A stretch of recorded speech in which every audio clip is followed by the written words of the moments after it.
जय हिंद, स्वागत है आपका लाइव टाइम में। मैं हूं आपके साथ संजय यादव और आज हम चर्चा करने वाले एक बार फिर से आपको बता दें कि रानिया राव को लेकर जो कि गोल्ड स्मगल में केस में दरअसल पकड़ी गई थी बेंगलुरु एयरपोर्ट पर। उसके बाद चर्चाएं हुई थी कि इनके चूंकि जो सौतेले पिता है वो डीजीपी थे, उनके जरिए इनका सोर्स था, उनको मदद मिल रही थी। इसके बाद इन्होंने भी कई गंभीर आरोप लगाए और जितनी मात्रा में सोना इनके पास से पाया गया था, जब छापेमारी हुई थी इनके फ्लैट पर, उस दौरान भी बड़ी संख्या में सोना और कैश पाया गया था। तो क्या वाकई में रानिया राव एक तरह से कहा जाए कि गोल्ड स्मगल के इस पूरे कारोबार में फंसी हुई थी या घुसी हुई थी और बाद में जानकारी मिल पाई, चूंकि प्रोटोकॉल के तहत इनकी चेकिंग नहीं होती थी और इंडियन जितने कहा जाए कि एयरपोर्ट थे वहां से इनको निकाल लिया जाता था बाकायदा स्क्वाड करके पुलिस की तरफ से। लेकिन अब इन्होंने बड़े गंभीर आरोप लगाए। इन्होंने कहा है कि मुझे फंसाया जा रहा है, वो सोने मेरे नहीं हैं, वो गोल्ड मेरा नहीं था, मुझे दिल्ली के किसी गैंग ने फंसाया है।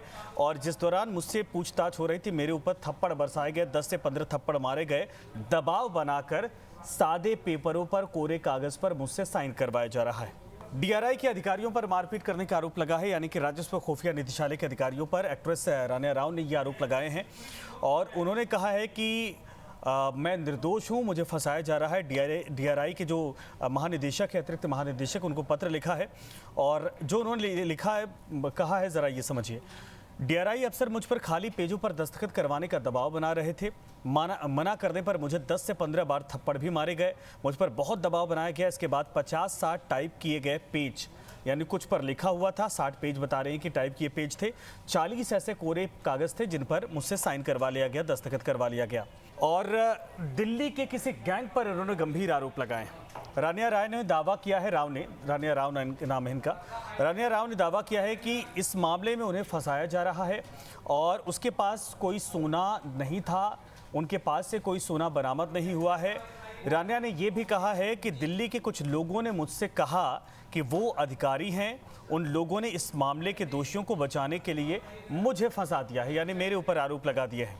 10 मार्च को कोर्ट में सुनवाई के दौरान रानिया रो भी पड़ी थी। उन्होंने आरोप लगाया था कि पूछताछ के दौरान जब वो सवालों का जवाब नहीं दे रही थी तो डीआरआई के अधिकारी उन पर दबाव बना रहे थे, उन पर थप्पड़ यानी हाथ छोड़ रहे थे, थप्पड़ मारा जा रहा था उनको और एक तरह से टॉर्चर किया जा रहा था। लेकिन आपको बता दें कि कोर्ट की तरफ से रानिया की याचिका को खारिज कर दिया गया है। मामला बड़ा गंभीर है और जब उनसे पूछा गया कि इस पूरे मामले पर आखिर कैसे वो दावा कर सकते हैं, किसने उनको फंसा दिया, उन्होंने कहा कि मैं हुलिया बता सकती हूं जिसने दुबई एयरपोर्ट पर मुझे ये गोल्ड दिया था और क्या कुछ कहा था।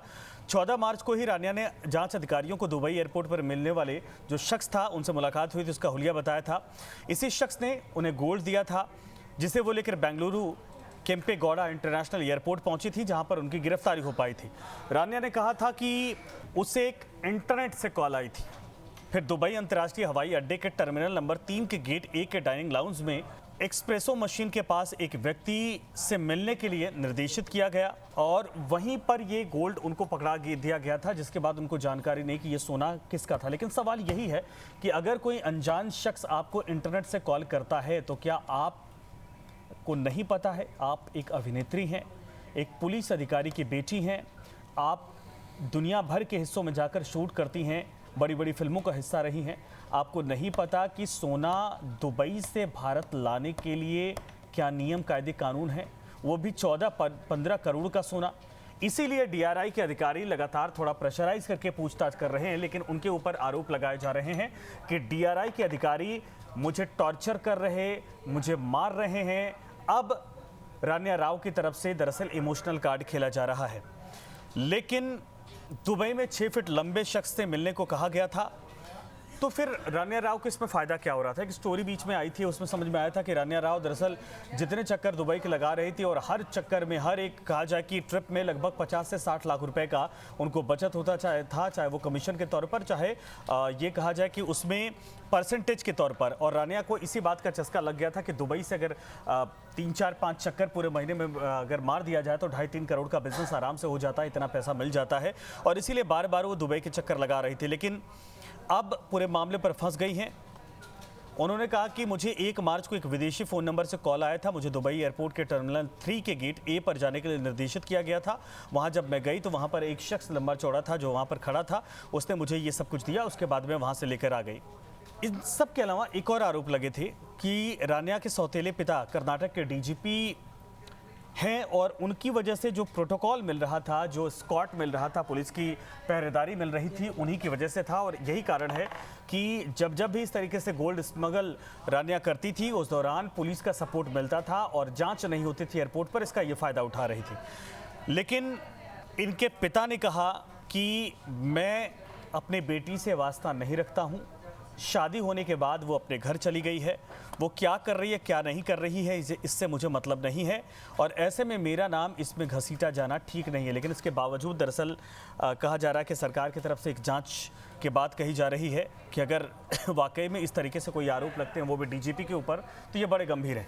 अब आपको क्या लगता है कि रान्या राव वाकई में एक इमोशनल कार्ड खेल रही है खुद को बचाने के लिए? बार बार अगर वो कहती है कि मैं पूछताछ में जो सवालों को जवाब नहीं दे रहे, मुझे मारा पीटा जा रहा है, तो अगर आपने इतना बड़ा क्राइम किया है, गुनाह किया है, तो जो रूल्स होते हैं, जो प्रोटोकॉल होते हैं, जो डीआरआई के अधिकारियों को बताया गया, जो ट्रेनिंग दी गई है, उसको आप टॉर्चर अगर कहेंगी तो सच्चाई कैसे सामने आएगी?